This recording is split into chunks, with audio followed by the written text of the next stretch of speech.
reads, "Good day. This is Dr. John Bennett broadcasting." I got to get John off there. For some reason, the screen's not going to me. Man, oh man, we're full of technical glitches. Anyways, we have a presentation by Zolo, a medical student from Cameroon. He's going to talk about the cerebral cortex today. But we have the extreme pleasure of having a world-famous online pathologist, John Winarsek. Hello, John. I want to show you, John, one of the things I have on my wall when I do the webinars. I'm going to turn my computer around and maybe you'll be able to see it. And I did it in honor of you, and I hope that you can see it if I turn my computer properly. This is what scares me in my face every time I do a webinar. I don't know if you can see it or not. You never want enough money to feed all those in the world who hunger for food, but you certainly have enough to send knowledge, right? Okay, all right. A little message. We're getting extra for this webinar. Okay, Dr. Kabulo, could you please introduce yourself? Are you there, Dr. Kabulo? Yes, thank you so much. My name is Kabulo from Democratic Republic of Congo. Currently, I'm a final year neurosurgery resident at the University of Zimbabwe. Okay, welcome, Dr. Kabulo. Okay, Zolo, it's all yours. And could you please introduce yourself and tell what you do, etc. And welcome. All right, welcome, John. Thank you very much for everybody who is available for the presentation. My name is Zolo Ivan. I am a fifth-year medical student from Cameroon, and I'm a member of the Association of Future African Neurosurgeons, and it's a pleasure for me to be amongst you. Thank you. Very good. On with the presentation. Good. So I'll be presenting from my smartphone. I'm sorry? I'll be presenting from my smartphone. My computer has a little problem. That's fine. That's fine. Let's give it a shot. Okay. But I think there's another panelist. I think he should present himself too. David Blanc. Good afternoon. Okay, good afternoon, sir. Okay. Very good. Good. So let me share my screen. Yeah. Can I share your screen? What do you mean?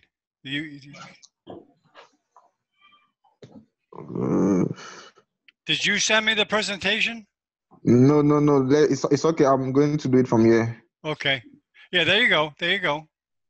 Okay. Johnny's doing this from a smartphone. Maybe the phone is smarter than the computer. Yeah, I can think so.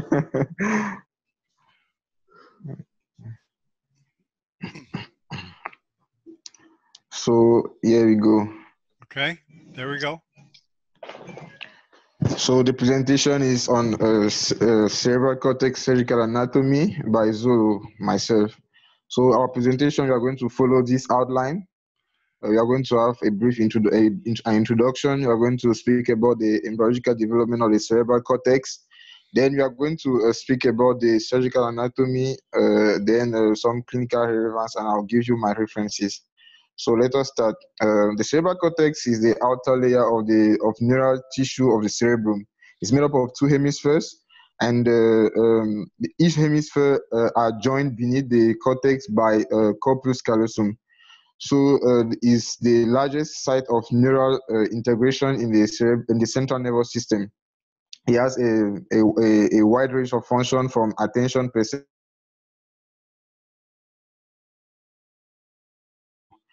The cerebral cortex is folded into peak skull gyri and groove skull sulci, with 2/3 of the cortical surface buried in the sulci. So this allows a large surface area of neural tissue to fit within the neurocranium. The cortex makes up approximately 40% of the brain's mass.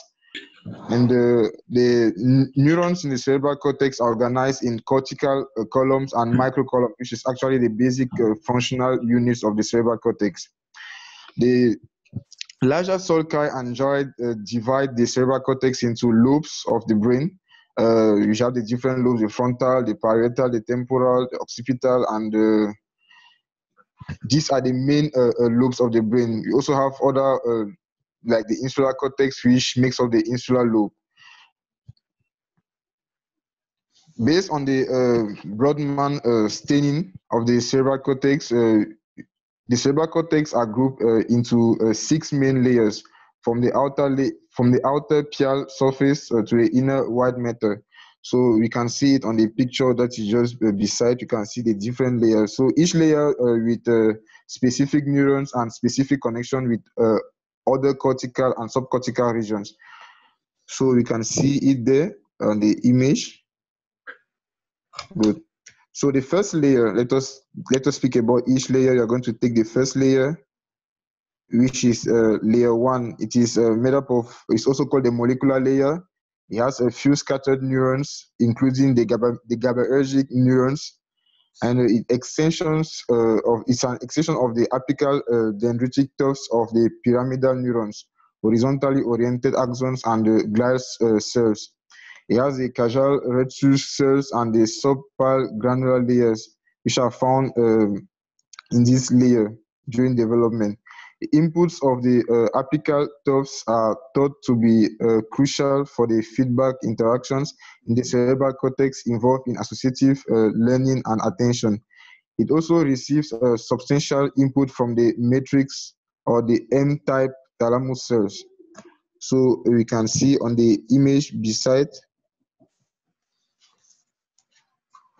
Good. So we go to the next layer, which is the layer 2. It is made up of, it's also called the external granular layer, with small pyramidal neurons and numerous stellate neurons.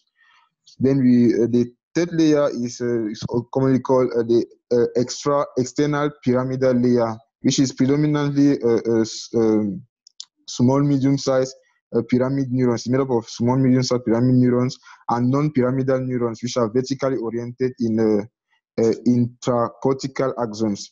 Layers 1 through 3 target of interhemispheric cortical afferents, and the layer 3 principal source is the principal source of the cortical efferents. So we move to the next layer, which is layer 4. It's also called the internal granular layer. It has different types of stellate and the pyramidal cells, with the main target, and this is the main target of thalamocortical afferents from the thalamus T cell neurons, also called the core types. So the C is for core, and intrahemispheric cortical afferents. These the layers above the layer 4 are referred to as supragranular layers, and the layers below are referred as infragranular layer. So the next layer is layer 5, which is also called the intrapyramidal layer, and is made of large pyramidal neurons. Its axons connect with subcortical structures like basal ganglia. In the primary motor cortex of the frontal lobe, it has bed cells whose axons travel through the internal capsule, the brainstem, and the spinal cord, forming the corticospinal tract, which is the main pathway of the voluntary motor control. So we go to the next layer, which is layer 6, and it's made up of polymorphic, or it's called also the polymorphic or multiform layer. It has large pyramidal neurons and many small spindle-like pyramidal and multiform neurons. You see efferent fibers to the thalamus. It sends efferent fibers to the thalamus with precise reciprocal interconnection between the cortex and the thalamus. So it has both excitatory and inhibitory connections, and the inhibitory output is reduced by cholinergic input to the cerebral cortex, which provides the brainstem with adjustable gain control for the relay of lemniscal inputs. So there is a brief summary. This table gives a brief summary of the different layers. We have the layers, components, schematic, and the afferents and efferents. So that is just what we were explaining.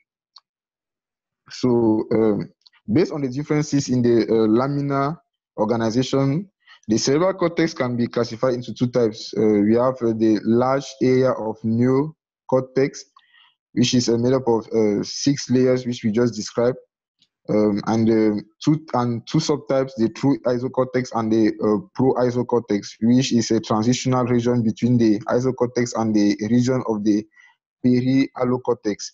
And then we have the smaller area of allocortex, and that has 3 or 4 layers: the paleocortex, which with 3 cortical laminae, the archicortex, which has 4 or 5, and transitional area adjacent to the allocortex, the peri-allocortex. So there is a transitional area between the neocortex and the allocortex, as I explained earlier, which is called the paralimbic cortex. It incorporates the pro-isocortex of the neocortex and the peri-allocortex of the allocortex.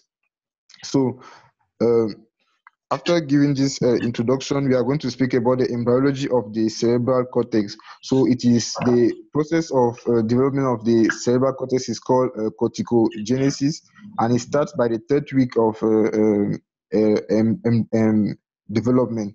So the neural plate folds and closes to form the neural tube, and this neural tube divides into 3. We have the prosencephalon, which is the most caudal part. We have the mesencephalon and the rhombencephalon. Now, the prosencephalon is our target here. It divides into the telencephalon and the diencephalon. And it is important to note that corticogenesis is complex and a well-orchestrated process. So it is influenced by the interplay between genes and environment. So here is some sort of diagrammatic or schematic, some sort of diagram presenting what we just said. So the telencephalon, which is the most rostral part of the brain vesicles, consists of 2 lateral outpocketing, or you can call them the cerebral hemispheres, and a medial portion, the lamina terminal. And the telencephalon cavities, the cavities of the hemispheres, the lateral ventricles, they communicate with the lumen of the diencephalon through the interventricular foramina of Monro. So on this diagram, you can see it. The diagram summarizes what you just said. So the cerebral cortex develops from the pallium, which has 3 regions. You have the paleocortex, you have the archicortex, the neocortex. And phylogenetically, the archipallium is associated with the olfactory cortex and forms the hippocampus and paleopallium, which are the oldest part of the cortex. The neopallium is the newest part of the cortex, and phylogenetically is the newest part of the cortex phylogenetically, and comprises 90% of the cortex of the cortical surface. So this diagram, it shows what we just explained. You have the different regions of the cortex on the diagram. Good. So next slide. At first, this pallium contains the neural stem cells that transition to later on develop to form the radial glial cells, which are the progenitor cells. These divide to produce the glial cells and the neurons. Subset population of neurons migrate from outer regions. They migrate from outer regions, from other regions, and the heterogeneous population of cells that compose the cerebral cortex arise from radial gland migration. Neurogenesis regulates lamination to form the different layers of the cortex. And during this process, there is increase in the restriction of the cell fate. It begins with neurogenesis begins with early progenitors giving rise to various cell types in the cortex, as we just explained in the previous slide. The progenitors give rise only to neurons of superficial layers, giving rise to a centrifugal topography in the cortex with younger cells in superficial layer and older cells in the deeper layers.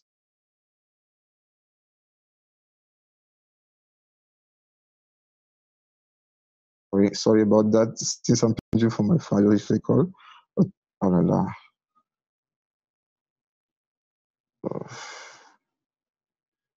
Good.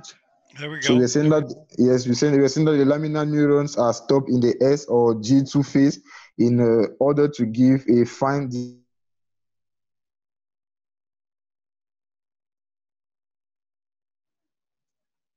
The laminar neurons, okay, the laminar differentiation is not fully completed until after birth, since during development, laminar neurons are still sensitive to extrinsic signals and environmental factors. The radial glial give rise to neurons pyramidal in shape and use glutamate as a neurotransmitter. However, these migrating cells contribute neurons that are stellate shaped and use GABA as their main neurotransmitter. These GABAergic neurons are generated by progenitor cells in the medial ganglionic eminence. They migrate tangentially to the cortex via the subventricular zone, and the GABAergic neurons have excitatory GABA receptors during developmental excitation is primarily driven by the flux of chloride ions through the GABA receptors. This is different because in adults, the chloride concentration shift causes an inward flux of chloride that hyperpolarizes the postsynaptic neurons. And the glial fibers produced in the first division of the progenitor cells are radially oriented, spanning the thickness of the cortex from the ventricular zone to the outer pile surface, and provide a scaffolding for the migration of neurons outward from the ventricular zone, what we just explained in the previous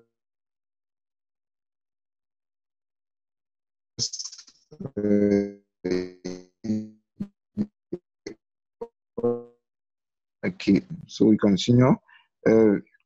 Few dendrites present on the cortical neuron cells body at birth. So there are few dendrites present in the cortical surface during birth with developed axons. In an attempt to accommodate the 100,000 synaptic connections with other neurons during the first year of life, the dendrites increase dramatically in number, and axon can develop to extend a long way from the cell body. So that's why they usually say that the brain continues growing even after birth. So the first division of the progenitor cells are symmetric, which duplicates the total number of progenitor cells at each mitotic cell. And subsequently, progenitor cells divide asymmetrically, producing one post-mitotic cell that migrate along the radial glial fibers, leaving the ventricular zone and one progenitor cell, which continues to divide until the end of the development, where it differentiates into a glial cell or an ependymal cell, giving that centrifugal migration of cells, which we spoke about earlier. The development process is time-ordered and regulated by regulated by genes and epigenetic regulatory mechanism. That's why we say that the development of the cerebral cortex is mainly influenced by the genes and the environment.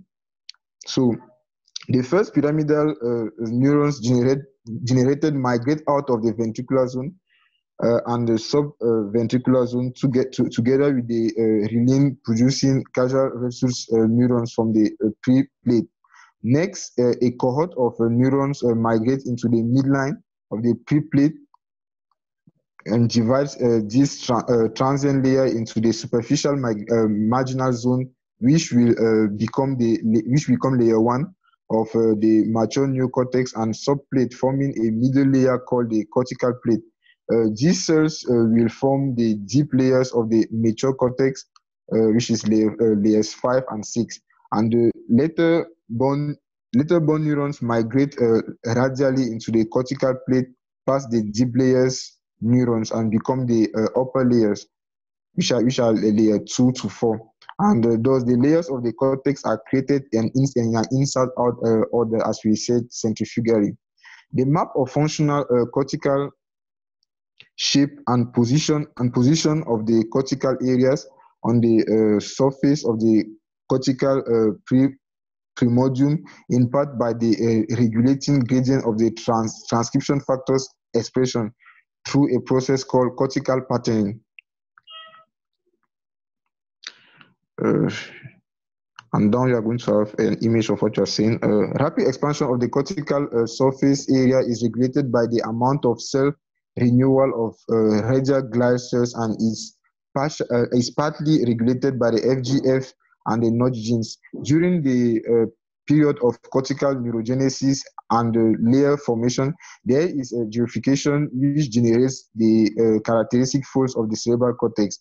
Gyrification is regulated by a DNA-associated protein and some signaling. So here we have the picture of what we are seeing with the formation of gyri.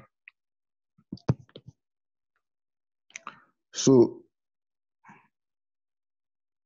that's it. Okay. We now move to the surgical anatomy properly of the cerebral cortex. So the cerebral cortex is divided into 52 different areas based on the division of Brodmann.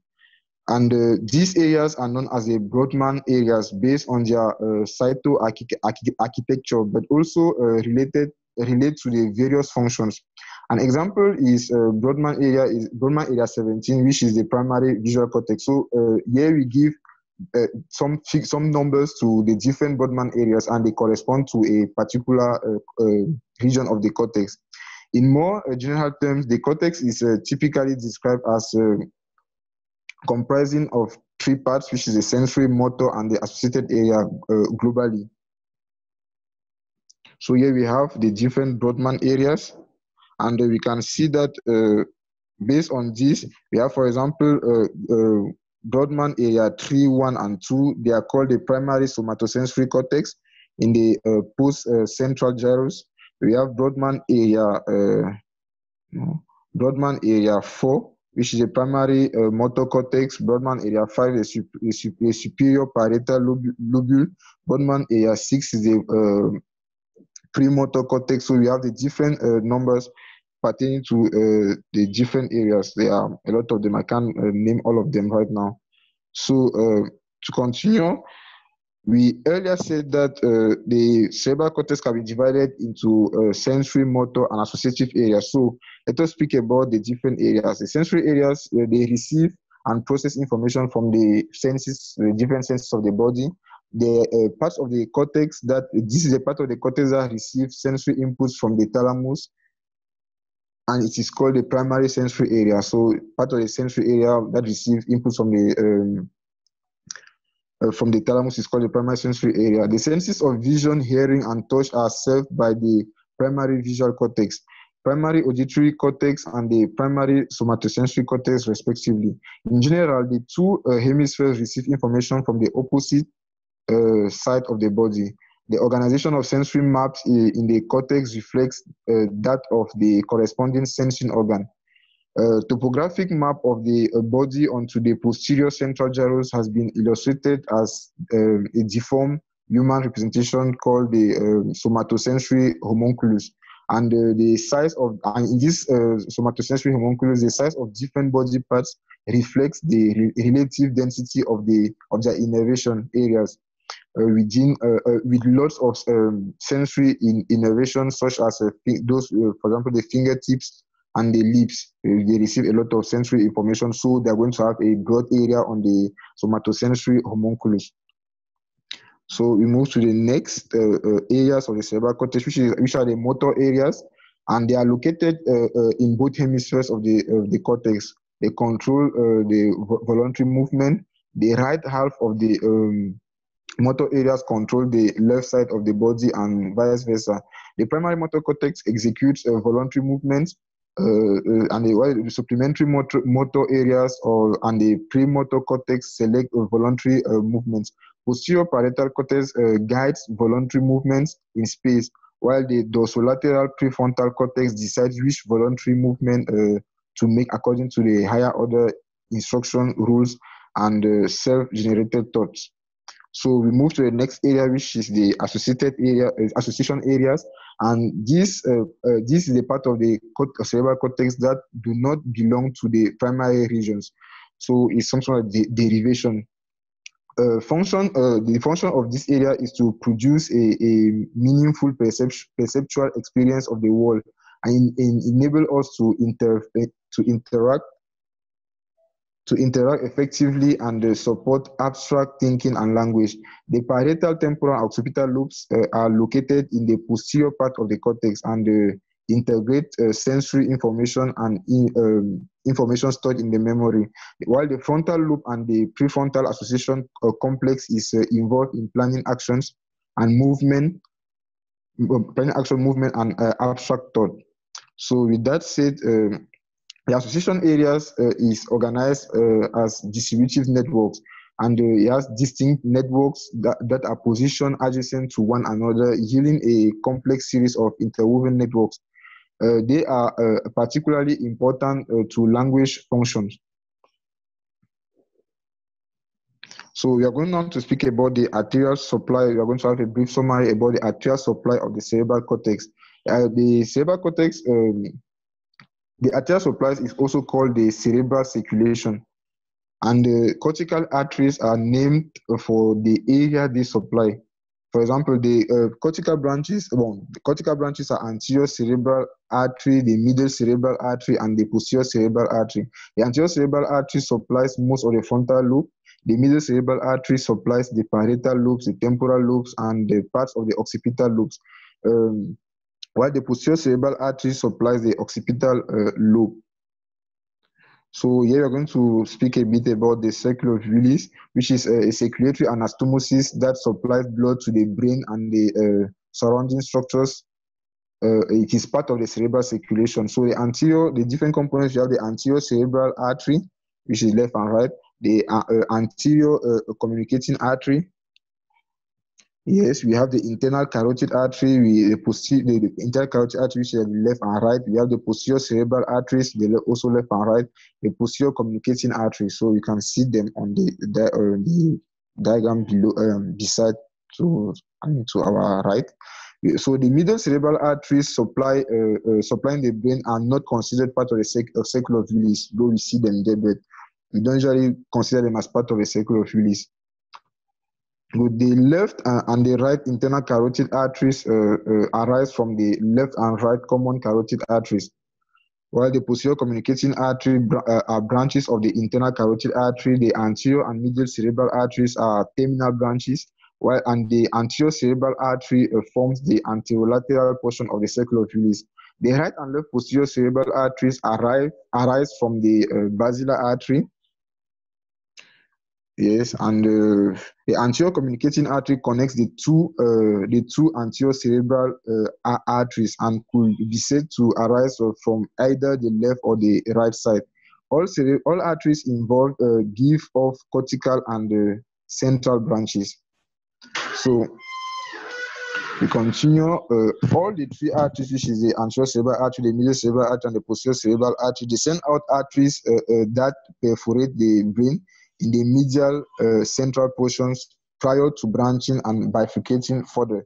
So the arteries are usually divided into different segments. They later divide into 1 to 4 or 5 in number, depending. So let us now speak about the venous drainage of the cerebral cortex. So the external cerebral veins drain the cerebral cortex, and they are divided into three groups. So you have the superior cerebral vein, the middle cerebral vein, and the inferior cerebral vein. On this diagram, you can see some of them. So let us take each of them and speak a bit about them. So we have the superior cerebral vein, which is made up of about 8 to 12. There are about 8 to 12 of them, and they drain the upper part of the superolateral and medial surfaces of the cerebral hemispheres. They ascend upwards, and they pierce the arachnoid matter and transverse the subdural space to go into the superior sagittal sinus. The anterior veins open at a right angle, while the posterior open obliquely against the flow of bloodstream in the superior sagittal sinus, thus preventing their failure by increased CSF pressure. So let us speak about the middle cerebral veins. So they are 4 to 2 on every side, and the superficial middle cerebral vein and the deep middle cerebral vein. So the superficial middle cerebral vein they are located in the superficial. They are located superficially in the lateral sulcus. Anteriorly, it runs forwards to drain into the cavernous sinus, while posteriorly it interacts together with the superior sagittal sinus via the superior anastomotic vein, and with the transverse sinus via the inferior anastomotic vein. So the deep middle cerebral vein is located deep in the lateral sulcus on the insula alongside the middle cerebral artery. It runs downward and forward and joins the anterior cerebral vein to create the basal vein. So let us speak about the inferior cerebral veins. So they are many in number, but smaller in size, and they drain the inferior surface and the lower parts of the medial and the superolateral surfaces of the cerebral hemispheres into the nearby intracranial dural venous sinuses. So let us speak about the cerebral, the hemispheric surfaces of the cerebral cortex. So the cerebral hemispheres have three surfaces, the lateral, medial, and the basal. And the lateral surface is referred to as the convexity, and faces the cranial cap laterally. The medial surface of the frontal, parietal, and occipital lobes faces the falx cerebri medially, and the medial surface of the temporal lobes faces the lateral aspect of the midbrain. The basal surface faces the floor of the anterior and middle cranial fossa and the tentorium. The three borders separate the three cerebral surfaces. The superior border follows along the course of the superior sagittal sinus and the upper edge of the interhemispheric fissure from the frontal to the occipital pole, and separates the lateral convexity from the medial surface. The lateral border has an anterior and posterior part. The anterior part extends from the frontal pole along the lateral border of the basal surface of the frontal lobe to the sylvian fissure, and separates the lateral and orbital surfaces of the frontal lobe. The posterior part of the lateral border has a gentle upward convexity that extends along and conforms with the lateral edge of the middle fossa floor of the tentorium, and the anterior turns upward around the temporal lobe, around the temporal pole to reach the sylvian fissure. It separates the lateral surface and the temporal and the occipital lobes from the basal surface that rests on the cranial base and the tentorium. The medial border extends from the frontal to the occipital pole and has frontal and occipital parts. The frontal part extends in a straight line from the frontal pole to the terminalis and separates the medial from the orbital surface of the frontal lobe. The occipital part of the medial border lies in the angle between the falx cerebri and the tentorium cerebelli, and extends parallel to the straight sinus from the occipital pole to just below the splenium of the corpus callosum, separating the medial and the basal surfaces of the occipital lobe. The lateral, medial, and the inferior surfaces of the cerebral hemispheres are shown on this diagram from A to D, and the E image is the inferior surface, while F is a medial surface. So from A to F, we have the from A to F, we have the longitudinal cerebral fissure, which separates the central hemispheres.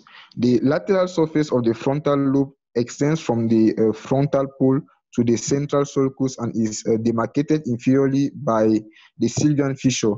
The precentral gyrus is situated between the central and the precentral sulcus. The superior and the inferior frontal sulci divide the part of the lateral surface in front of the precentral gyrus into the superior, middle, and inferior frontal gyri.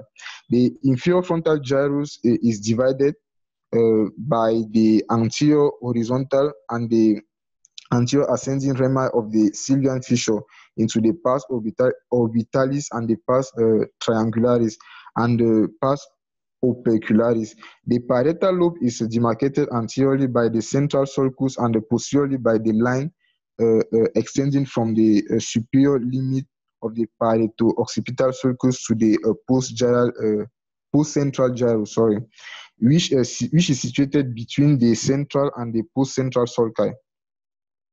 Okay, the area behind the post-central sulcus is divided by the intraparietal sulcus into the superior and the inferior parietal lobules. The inferior parietal lobules includes the supramarginal gyrus, which surrounds the upper turn end of the posterior ramus of the sylvian fissure, and the angular gyrus, which surrounds the upturned posterior end of the superior terminal or temporal sulcus. The lateral occipital sulcus divides the lateral aspect of the occipital lobe into the superior and the inferior occipital gyri. The lateral surface of the temporal lobe behind the temporal pole is divided into the superior, middle, and inferior temporal gyri by the superior and the inferior temporal sulci, which you can see them on the image. The inferior surface of the frontal lobe is formed by the gyrus rectus and the orbital gyral. The olfactory tract cause in the olfactory sulcus, which separates the gyrus rectus from the orbital gyral. The orbital sulci divide the orbital surface of the frontal lobe into the anterior, the medial, and the lateral and posterior orbital gyral. The inferior surface of the temporal lobe proceeding from the medial to the lateral is formed by the parahippocampal occipito-temporal and the inferior temporal gyral. The occipito-temporal sulcus separates the occipito-temporal and the inferior temporal gyral. The collateral and the rhinal sulci separate the parahippocampal and the occipito-temporal gyral. A narrow strip of cortex at the posterior end of the parahippocampal gyrus is called the isthmus of the cingulate gyrus, wraps around the splenium of the corpus callosum and connects the posterior ends of the parahippocampal and the cingulate gyral. On the medial surface of the hemisphere, the callosal sulcus separates the corpus callosum from the cingulate gyrus, while the cingulate sulcus separates the cingulate gyrus from the superior frontal gyrus. The ascending ramus of the cingulate sulcus ascends along the posterior margin and of the paracentral lobule, and the subparietal sulcus separates the precuneus and the cingulate gyrus. The parieto-occipital sulcus separates the precuneus and the cuneus. The calcarine sulcus extends forward from the occipital pole and divides the medial surface of the occipital lobe between the cuneus and the lingula. The paraterminal and the paraolfactory gyra are situated below the corpus callosum in front of the lamina terminalis and the anterior commissure. The inferior surface of the occipital lobe is formed by the lower part of the lingula and the inferior occipital gyrus and posterior part of the occipitotemporal gyrus. The mammary bodies and the infundibulum are in the floor of the third ventricle, below the foramen of Monro. The oculomotor nerves arise from the medial surface of the cerebral pedunculus, and the optic nerves are situated in the medial end of the sylvian fissure. So on the next slide, we are going to see the stepwise dissection of the left cerebral hemisphere. So let us start on image A. Let me zoom it. So on image A, we have the inferior frontal gyrus, which is composed of the pars orbitalis and the pars ocularis and pars triangularis. The precentral gyrus bordered by the Sylvian fissure behind the pars opercularis.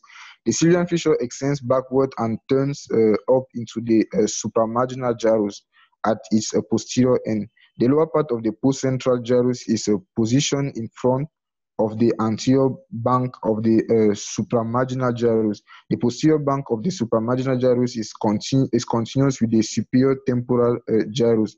The central sulcus ascends between the pre and the post-central gyrus, and there is commonly a gyral bridge, which is shown here with the red arrow, connecting the pre and the post-central gyral below the lower end of the central sulcus, so that the central sulcus does not open directly into the Sylvian fissure. So often with the limited craniotomy opening, the whole Sylvian fissure is not exposed to aid in the identification of the pre and the post-central gyral and the central sulcus.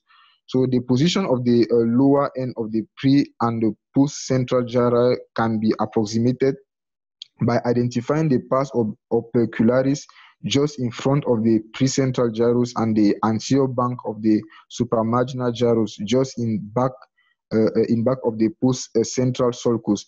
The angular gyrus wraps around the obturned posterior end of the superior temporal sulcus, as you just said in the previous slide.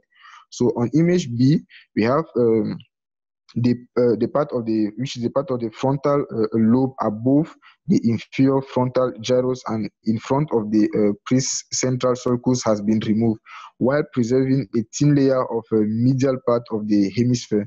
The inferior frontal sulcus is located on the convexity at the deep level of the lower margin of the corpus callosum and roof of the frontal horn. So the gray matter of the cingulate sulcus is exposed above the corpus callosum. So on image C here we have the opercular lips that have been removed.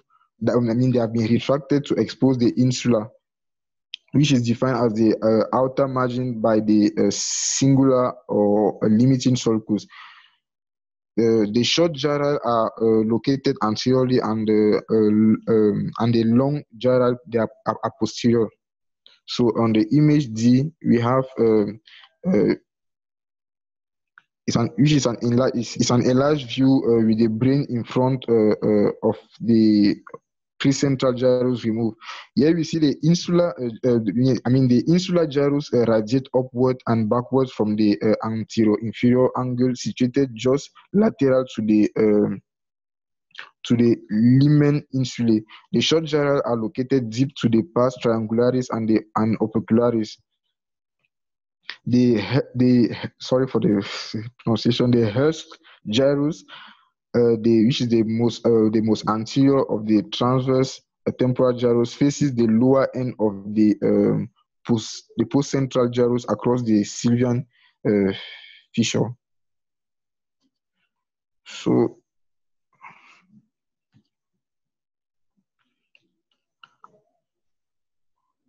move to the next. On the next slide, here we are seeing the relationship between the medial and the lateral surface.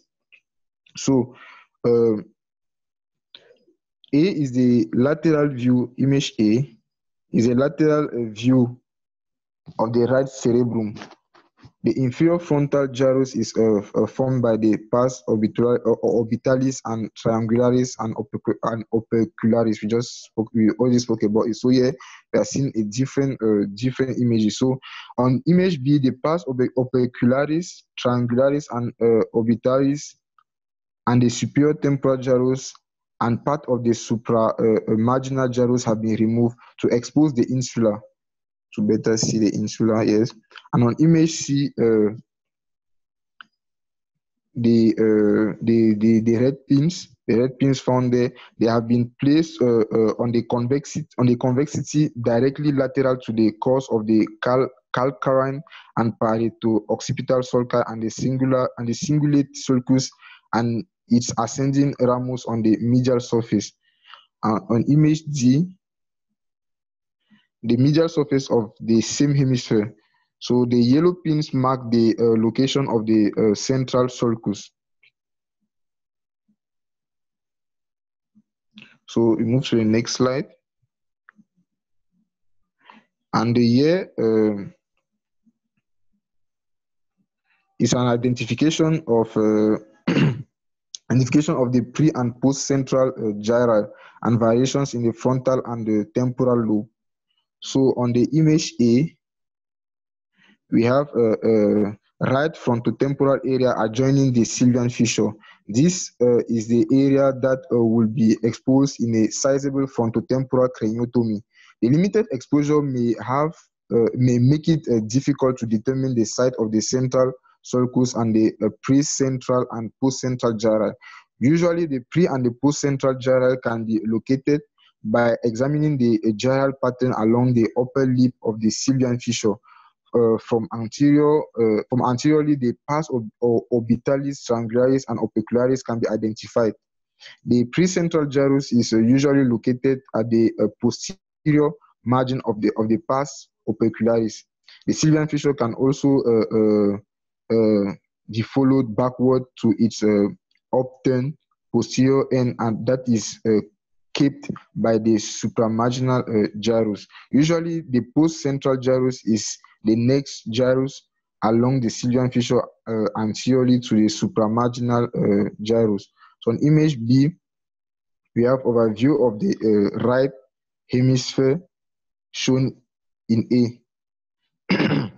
So here the central sulcus can be followed to the superior margin of the hemisphere. The precentral gyrus is broken up into several segments by crossing sulci. So still on this image, the relationship of the pars opercularis to the precentral gyrus and the supramarginal gyrus to the postcentral gyrus are quite consistent and are helpful in identifying the central sulcus and the pre and post-central gyrus during limited operative exposure along the sylvian fissure. We already said that. So on image C, we have another right hemisphere. Here, the lower end of the precentral gyrus is located behind a somehow lobulated pars opercularis. The postcentral gyrus is located at the anterior edge of the supramarginal gyrus. And on image D, we have the part of the right frontal and parietal lobes in front of and behind the pre and post gyral and central sulcus have been removed. So the precentral gyrus here is located lateral to the posterior part of the body of the ventricle. And on image E, we have the supralateral view of the left frontal lobe. Here, the frontal lobe is often depicted as behind split into three gyri, the superior, middle, and the inferior, by two sulci. So the superior and which are the superior and the inferior. Often, as shown, the superior frontal gyrus is split into medial and the lateral segments by irregular sulci and gyri. So on image F, here we have the anterior view. A portion of the right superior frontal gyrus is broken into longitudinal gyral strips. And the left superior frontal gyrus is composed of multiple gyri that extend medially and laterally across the superior frontal area. So the superior frontal sulci are continuous along both frontal lobes. The middle frontal gyral on both hemispheres are made up of numerous worm-like gyral segments. So that's why we move to the next. And on this image, it's just a continuation of the dissection above, so exposing the different portion, and most of it I've already spoken about it. So We move to the next slide, which is medial, here where the medial surface of the right cerebral hemisphere and fiber dissection of the medial surfaces of the hemisphere is being done. So on the A, we have on image A, we have the facts, except the inferior sagittal sinus has been removed. So the majority of the medial surface of the frontal lobe is formed by the cingulate and the superfrontal gyral that are separated by the cingulate gyrus. So on image B, the medial surface here, yes, the medial surface of another hemisphere here, the paraterminal and the paraolfactory gyral are located below the rostrum of the corpus callosum. So on C,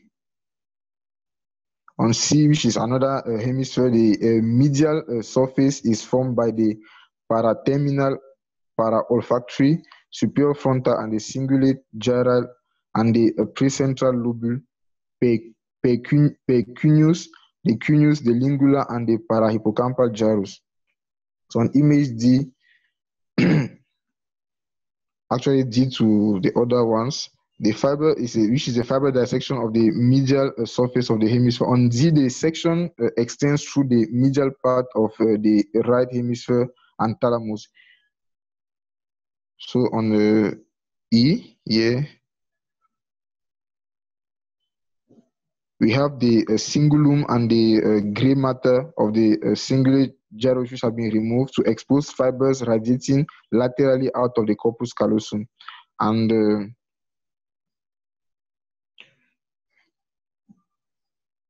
on F, the fibers passing with, well, let me open it. So it's just better section. So we go to the next.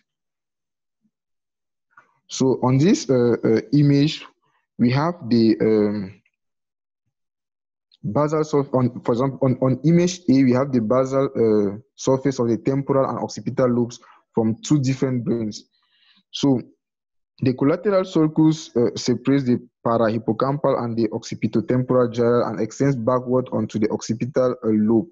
So on image B, we have the rhinal sulcus on both sides extend from the lateral uncal margin, but is not continuous with the collateral sulcus as in A.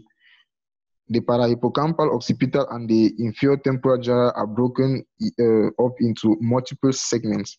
So on image C, we have an enlarged view where the dark pins outline the position of the lateral ventricle above the basal surface.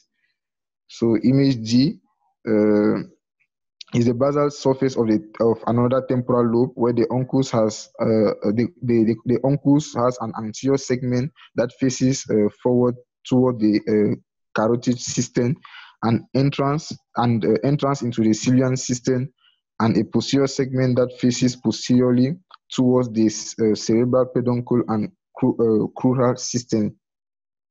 So we move to the next image, where here is the medial surface of the temporal lobe and the uncus. So on image A, we have the uncus, which is a medial projection at the anterior end of the parahippocampal gyrus, has an anterior and posterior segment. On image B, which is the enlarged view, the posterior segment of the uncus is divided by the uncal notch into an upper and a lower part. The lower part is formed by the parahippocampal gyrus, and the upper part is formed by the is predominantly formed by the hippocampal head. On image C, here we have the medial view of the uncus directed across the cilia and the tentorial edge. So on the same image, the carotid artery and the middle cerebral artery face the anterior segment of the uncus. So on image D, we have the medial part of the parahippocampal gyrus and the lower part of the posterior uncal segment have been removed to expose the dentate gyrus and the choroidal fissure. So on the next image, which is E, Here, an additional parahippocampal gyrus has been removed while preserving the dentate gyrus to expose the choroid plexus in the temporal horn. And on image F, which is the inferior view of the previous image, the part of the parahippocampal gyrus lateral to the dentate gyrus has been removed to expose the roof of the temporal horn, which is formed by the tapetum, which is a thin layer of fiber from the corpus callosum that separates the optic digestion from the wall of the temporal horn. So we go to the next slide. So here we have the the orbital surface of the frontal lobe. Sorry.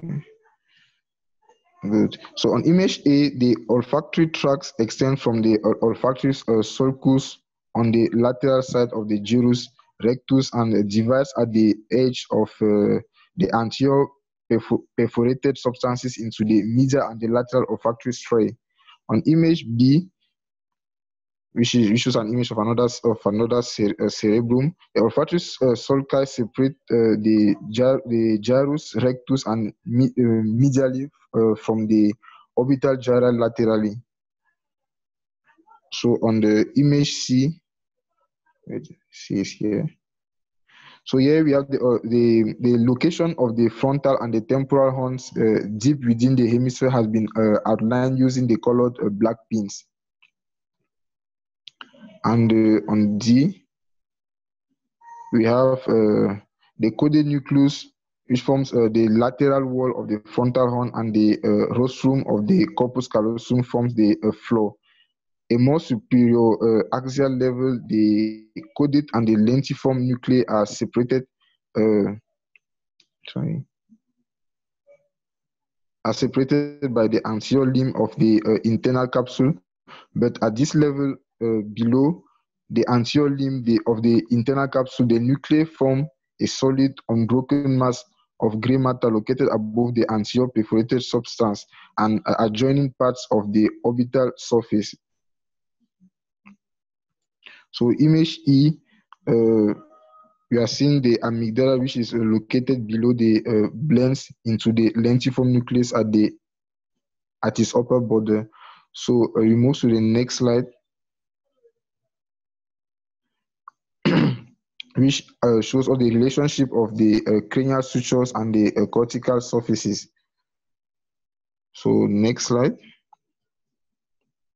Here we are going to see the cerebral arteries from a superior view. So on image A, we have the upper part of the left hemisphere has been removed to expose the atrium and the temporal horn.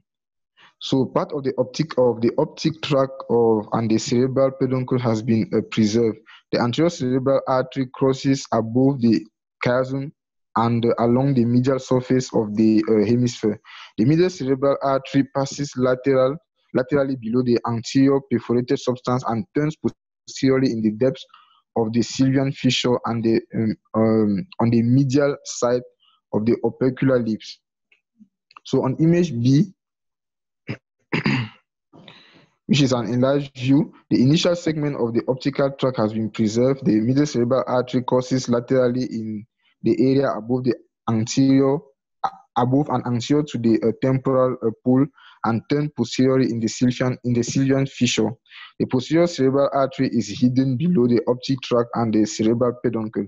On image C, we have the anterior part of the right hemisphere has been removed to show the symmetry of the middle cerebral artery. So the upper part of the left cerebral peduncle and optic tract has been removed to expose the posterior cerebral artery and the basal veins in the crural and ambient systems. So on image D, which is an enlarged view, the P2 arises at the level of the posterior communicating artery and passes around the brainstem. The anterior part of the P2, the part that passes through the crural system, is designated as PSA crural segment, and the posterior part of the that crosses in the ambient system is designated P2P, or the ambient segment. The P3 is located in the quadrigeminal system, and the P4 segment consists of the cortical branches. The calcarine branches courses deeply into the calcarine sulcus. So, and on image E, we shall enlarge view of a previous one. So, go to the next slide. Here, we are just continuing the previous dissection. So here is another specimen in which the anterior portion of the hemisphere has been removed to expose the temporal horn. And on the next image, which is an enlarged view again, the anterior segment of the uncus faces the carotid middle and the cerebral and the cerebral anterior choroidal and the posterior communicating arteries. In the next one, which is H, is the upper surface of the temporal and occipital lobes. And on I, we have the inferior surface of the temporal lobe, where the branches, the P2 branches are distributed to the inferior and the lower part of the lateral surface of the temporal and occipital lobes. So, we move to the next slide. And here, we have the arteries of the basal surface. So on the first image A, we have the inferior view of the basal surface of the frontal, temporal, and occipital lobes. The orbital surface of the frontal lobe is supplied by the anterior cerebral artery and the medial cerebral artery. The branches of the anterior cerebral artery overlap from the interhemispheric fissure onto the adjacent part of the orbital surface of the frontal lobe, which are in the blue arrows here. And the medial cerebral artery branches overlap onto the lateral part of the orbital surface, which are the red arrows, and most of the lower surface of the temporal and occipital lobes is supplied by the posterior cerebral artery. However, branches of the medial cerebral artery overlap onto the basal surface of the temporal lobe and adjacent part of the temporal lobe, which are the red arrows. The branches of the posterior cerebral artery here are in the yellow arrows and extend around the occipital pole lower hemispheric margin to reach the lateral surface of the temporal occipital surface, occipital lobe, which are the yellow arrows. On image B, we have the temporal lobe has been removed to expose the M1 bifurcation, bifurcating into the superior and inferior trunk below the anterior perforated substance and passing across the insula and the frontoparietal operculi. So on image C, we have the posterior cerebral arteries arise in the interpeduncular system in front of the brain stem and pass through the crural system located between the uncus and the cerebral peduncle and the ambient system located between the midbrain and the parahippocampal gyrus to reach the quadrigeminal system. So on the next image, which is D, the floor of the temporal of the left temporal horn, except for some of the head of the hippocampus and the fimbriae, has been removed. Here, the head of the hippocampus folds into and consists most of the posterior segment of the uncus, which faces the P2A. So we move to the next slide, and here we try to expose the insula and the middle cerebral arteries. So the first image A, which is the left side, the cortical branches of the middle cerebral artery, which form the M4, spread out from the Sylvian fissure to supply the majority of the lateral convexity. Branches of the anterior cerebral artery, which are represented here with the yellow arrows, spread over the superior hemispheric border to reach the lateral hemispheric surface, and branches of the posterior cerebral artery passes around the occipital pole and the adjacent part of the temporal lobe to supply the adjacent part of the convexity, which are the red arrows. On image B, We have the frontoparietal operculum that covers the upper part of the insula has been removed to show the M2 crossing the insula. The M3 curving around the opercular lips and the M4 on the lateral cortical surfaces. So on image C, we have enlarged view. The Sylvian vallecula is the opening which is the opening between the lips of the Sylvian and the Lymen insula, where the middle cerebral artery turns posteriorly to form the M2 segment. So on image D, we have another specimen with the lips of the Sylvian fissure retracted. This shows a large dominant inferior trunk that gives rise to the middle branches that supply the majority of the lateral convexity. And on image E, here the lips of the Sylvian fissure are retracted to expose the branches forming M2, M3, and M4, crossing the insula and passing around the opercular lips to reach the cortical surface.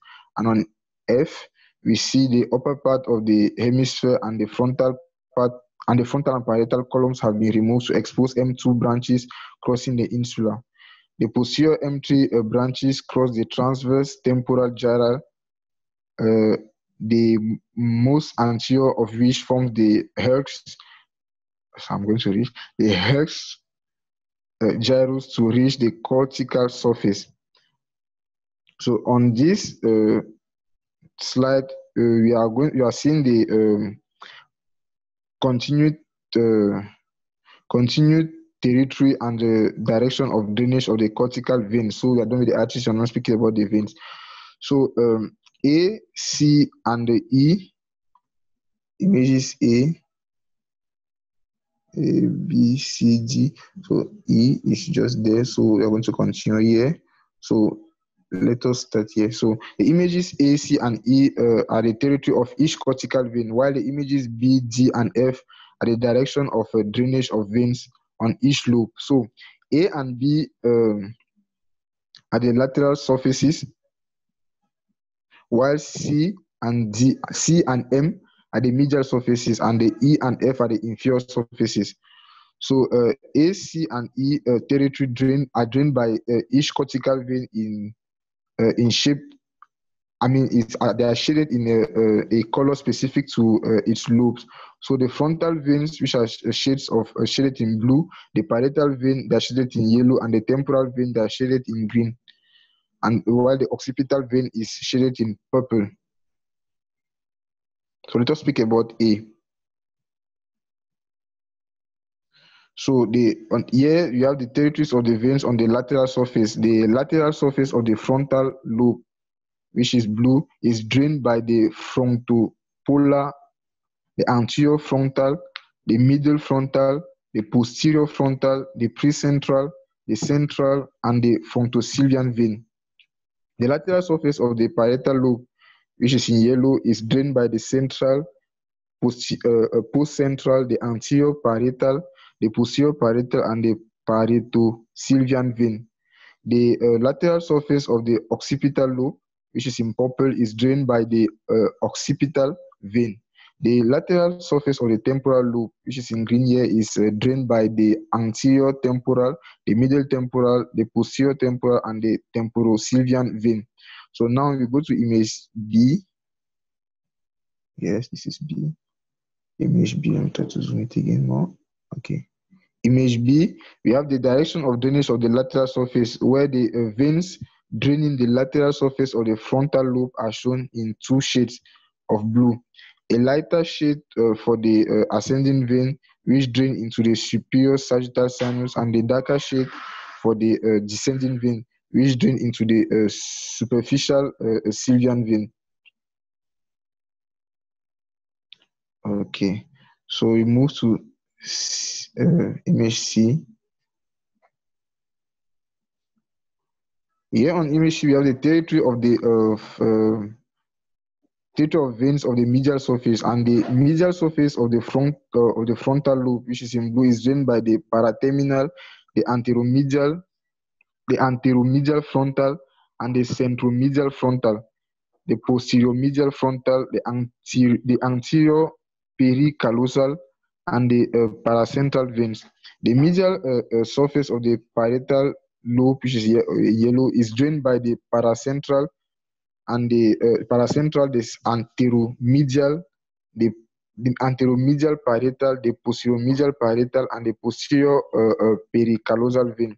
The medial surface of the occipital lobe, which is in purple, is drained by the anterior calcarein and the posterior calcarein veins. On image D,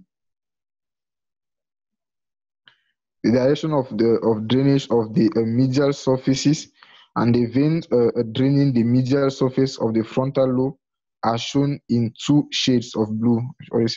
Okay, a lighter shade for the ascending vein, which pass to the superior sagittal sinus, and a darker shade for the descending veins, which drain into the inferior sagittal sinus and the anterior cerebral and basal veins.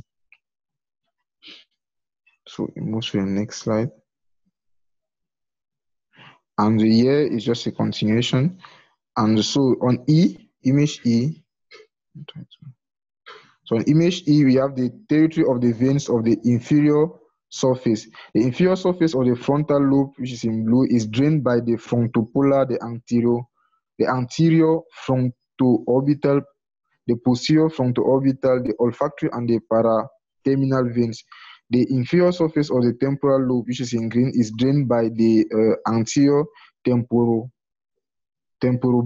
the middle temporobasal, the posterior temporobasal, the anterior hippocampal, the uncal, the medial temporal, and the temporosylvian vein. The inferior surface of the occipital lobe, which is in purple, is drained by the occipitobasal vein. On image F, we have the direction of drainage of the inferior surface. The vein of on the inferior surface of the frontal lobe are shown in 2 shades of blue. A lighter shade for the anterior veins, which drain into the superior sagittal sinus, and a darker color for the posterior veins, which empty into the anterior end of the basal vein. The anterior group of the inferior frontal veins are the anterior frontoorbital veins. The posterior group of the inferior frontal veins are the posterior frontoorbital and the olfactory veins. So the veins of the inferior surface of the temporal lobe are shown in 2 shades of green. A darker shade for the veins that are directed laterally to empty into the sinuses in the tentorium, and a lighter shade for the veins that are directed medially to drain into the basal vein. The laterally directed inferior temporal veins are the anterior temporobasal, middle temporobasal, and the posterior temporobasal veins. The medially directed veins are the uncal, anterior hippocampal, and the medial temporal veins. The veins on the inferior surface of the occipital lobe are shown as 1 shade of purple because there is only 1 group, and which is the occipital veins that empty into the sinuses in the tentorium. The internal cerebral veins join the vein of Galen. So on the next image, I'm just going to see some dissections. This is a dissection of the drainage. On image A, we have the cerebrum with the coronal and sagittal sutures preserve a superior view. On the image B, we have the lateral view of the right hemisphere. The areas in the front of the coronal sutures is devoid of bridging veins, and bridging veins empty into the superior sagittal sinus. On image C, we have an anterior view. On the left side, a large bridging vein, which is in yellow, the yellow arrow, into which the anterior, middle, and the posterior frontal veins empty. Drains almost all of the left frontal lobe. On the right side, 2 large bridging veins, which is red and white arrows, drain most of the frontal lobe. So on image D, we have the anterior view of the left hemisphere. A large part of the left frontal lobe is drained by a single large bridging vein, which is in yellow. in the limited exposure used for surgical approaches, it is difficult to know how significant the anastomotic channels are. So, sacrificing the large bridging vein of the left frontal lobe is more likely to produce a disturbance of venous drainage, and sacrificing the smaller frontal bridging veins on the right side. So we move to the next slide, and we are going to speak a bit about the clinical relevance of the cerebral cortex. So Alzheimer's disease and other neurodegenerative diseases cause atrophy of the gray matter of the cerebral cortex. So epilepsy, movement disorders, and difficulties in speech are manifestations of cortical lesions. So pathological processes involving damage to a specific lobe leads to associated function disorder. So the developing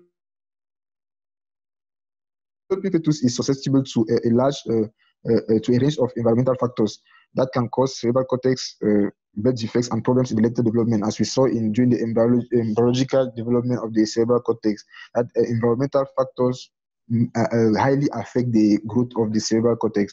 So maternal alcohol consumption, for example, can cause a fatal alcohol spectrum disorders, and the drugs exposure to radiation infection can also affect the development of the cerebral cortex. So these are part of the environmental factors. So viral infection is one of the causes of lissencephaly, which result in smooth cortex without gerification. Electrocorticography, or called cortical stimulation mapping, is used in clinical and therapeutic application, including pre-surgical mapping. So let us try to see some surgical approach. So here we are going to look at the frontotemporal craniotomy, which is used to expose aneurysms on the anterior part of the circle of Willis at or above the level of the posterior communicating artery. So for images A to C, the scalp and the temporalis muscles and the fascia are removed as a single layer. And on image D, as the craniotomy flap is closed, most acrylic may be folded into the borehole and allowed to harden under direct vision to minimize the cosmetic deformity in the plating system, if the plating system does not cover the boreholes. So that's it. And on the next slide, here we see a modification of the frontotemporal craniotomy, the one we just saw here. So the modification are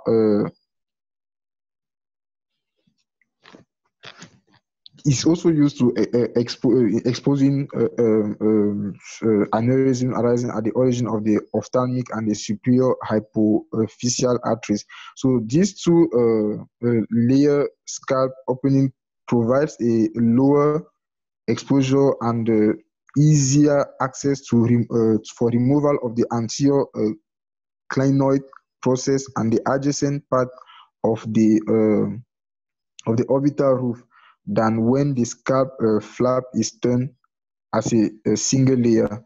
So as shown in, which was shown in the previous slides.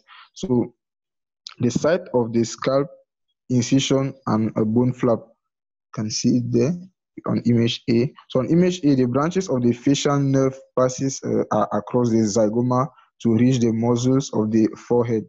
So that's what is shown on image A. And then we move to B. On image B, the scalp, including the gallia, is reflected downward by opening the plane between the pericranium and the gallia. Then an incision is made in the temporalis fascia, but not the temporalis muscle. So just above the fat part containing the branches of the facial nerve. to the forehead so that the fat part on and the facial branches can be reflected downward with the scalp flap. So thus reducing the possibility of damaging these branches of the facial nerve. So on image C, here the scalp flap and the temporalis muscle have been reflected to expose the keyhole and the pterion. So a curve of pericranium and temporalis fascia is preserved along the anterior part of the temporal line to facilitate the closure of the temporalis muscle and the fascia. And on image D, we see the fronto temporal bone flap has been elevated and the lateral part of the sphenoid ridge is being removed. So the temporalis muscle and the fascia are reflected. Yes. So they are reflected into the posterior inferior margin of the exposure. And on image E, we have the anterior clinoid process, the roof of the optic canal, and the adjacent part of the orbital roof and lesser wing of the sphenoid are commonly removed, which is the hatched area. And to access the internal carotid artery proximal to the ophthalmic and the superior hypophyseal aneurysm. So on the next slide. So on this slide, we have the 4 operative routes directed through a frontotemporal craniotomy to a basilar apex aneurysm. So on image A, we have the site of the frontotemporal craniotomy, which is the upper left. The ciliary fissure has been split to expose the carotid and the anterior and middle cerebral arteries, the optical and the oculomotor nerves, and the anterior clinoid process, which is the lower one, which is this one. Good. And on the B, image B, the basilar apex is exposed through the opticocarotid triangle located between the carotid artery, the optic nerve, and the anterior cerebral artery. This approach may be used if the internal carotid artery and the initial segment of the anterior cerebral arteries are long, thus providing a wide opening through this triangular space.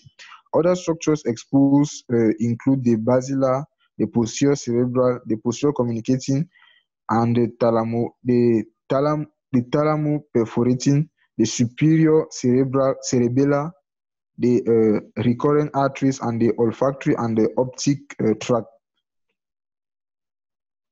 So on image C, here the approach through the internal, the interval between the carotid bifurcation and the optic tract.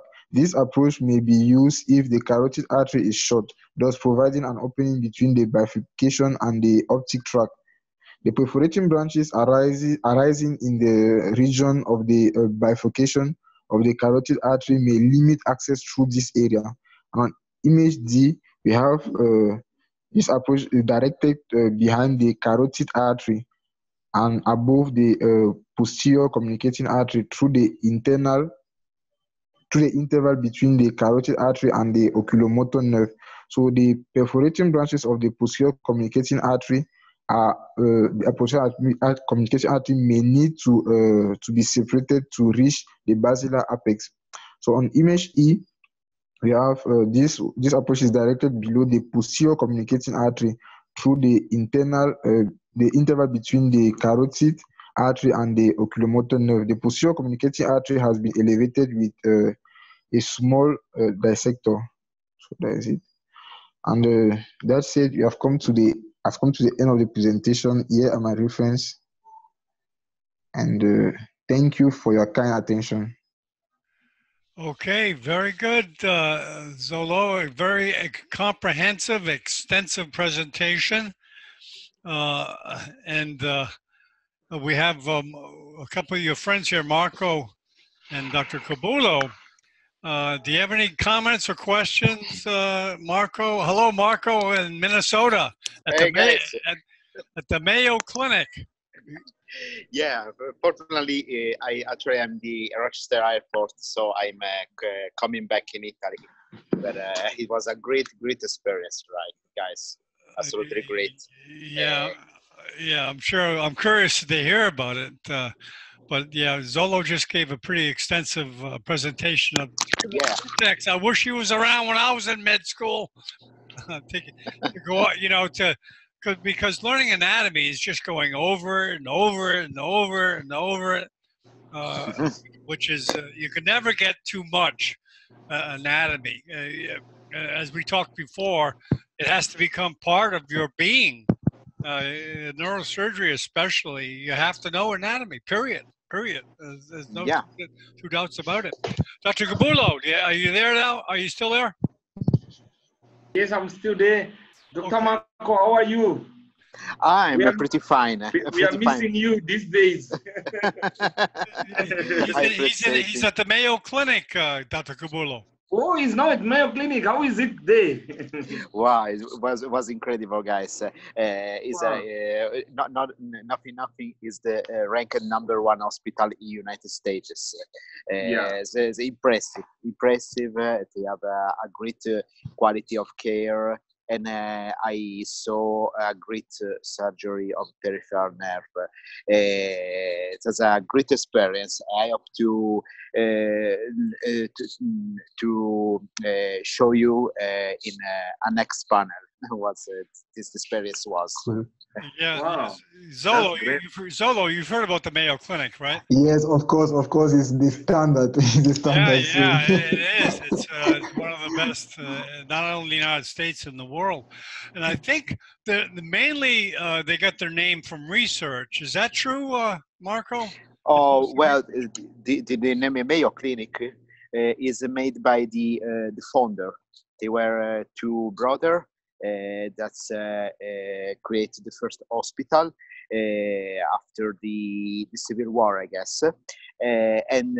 Or better, is their father. And then the two brothers, that's very related each other, developed the hospital. And now is the biggest hospital ever seen. Yeah. Well, okay, very good, Zolo. Any comments at all? Well, cerebral cortex, obviously, you have to deal with that extensively, and you have to know the anatomy. So, just going over it like you just did, Zolo, will give students a video essentially to go over the cerebral cortex to remind them of everything. So this recording will, I think, be seen by people, and it can always be reviewed for essentially reviewing the neuroanatomy of the cerebral cortex. So, well, absolutely. I think Zulo and the other guys made a great job. That can be a reference for every, not only student, but also neurosurgeon that want to review the anatomy. That's the base of every surgery. So best compliments, Zulo and all guys. yeah, and we finished in spite. We were lucky, Zolo, with the technology. It was the internet stayed solid the whole time, which was unusual. Yeah, Zolo, congratulations. That was great. It was detailed presentation. I enjoyed. We are not only coming to comment, but we are also learning from your presentations. So I enjoyed your presentation. Congratulations. Okay, very good. Zolo, I'll just wrap this up and we'll talk. But let me just wrap this up recording-wise. And thanks, everybody, for coming.